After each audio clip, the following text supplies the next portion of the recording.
The scan flags something rare. The 30-year Treasury just printed 5.16%, the highest level since the financial crisis era. Same session, the Nasdaq broke below its 50-day moving average. We closed today on SignalFinder Pro's top-ranked ETF and stock from the best of best. Stay with it.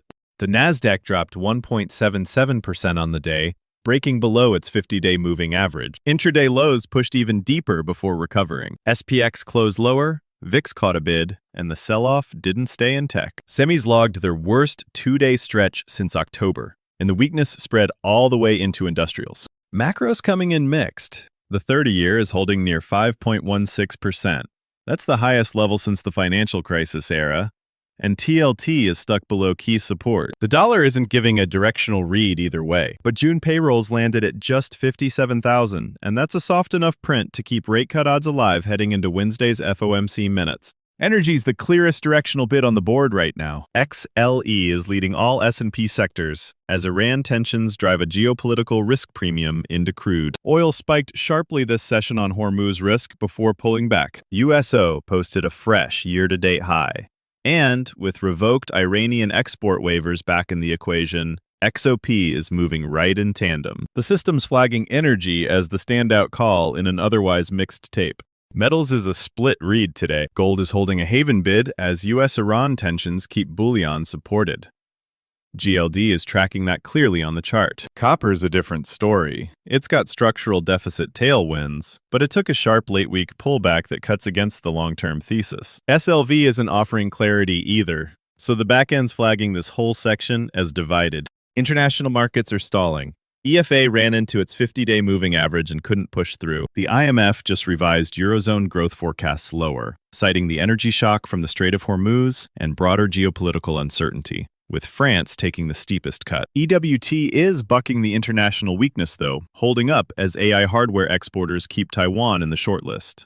Bitcoin broke below its 200-period moving average and is backtesting it from underneath. That's a structurally bearish position the system flagged right away. The first bear market leg had already dropped Bitcoin 52% before this backtest developed. IBIT saw inflows today for the first time after 10 consecutive sessions of outflows, a data point that cuts the other way. The chart and the flow data aren't fully in agreement. That's what's making crypto the split read on the board.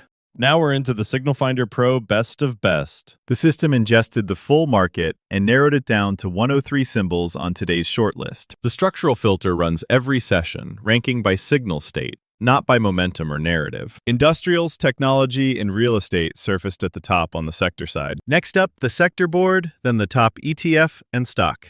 3 sectors ranked on today's board. Industrials is sitting at number 1, technology at number 2, and real estate rounds out the top 3. XLK is the one posting positive price action on the session, while XLI and real estate both pulled back. The ranking reflects structural signal state. It's not just today's move driving the order. SignalFinder Pro's number 1 ranked ETF today is XBI, the SPDR S&P Biotech ETF. The scan surfaced it at the top of the ETF shortlist this session, and both the signal board and the TradingView chart are up on screen now. XBI finished the day with a slight pullback. The price structure is right there. The chart tells it. The number 1 ranked stock from today's scan is WST, West Pharmaceutical Services. It surfaced at the top of the stock shortlist, holding up relatively well against the broader selling. WST posted a slight pullback on the session. The signal board and the chart are both on screen. The structure speaks for itself. Here's the full readout from today's session. Index is sold off on a Nasdaq break below the 50-day. Macro sits mixed, with crisis-era long yields and soft payrolls pulling in opposite directions. Energy was the clear sector leader on Hormuz risk. Metals and crypto both came in split, and international stalled on revised Eurozone growth forecasts. SignalFinder Pro's best of best shortlisted 103 names today, with XBI as the top ETF, and WST as the top stock. Verify both live inside SignalFinder Pro before drawing any conclusions. And remember, this is educational, not financial advice. Do your own homework.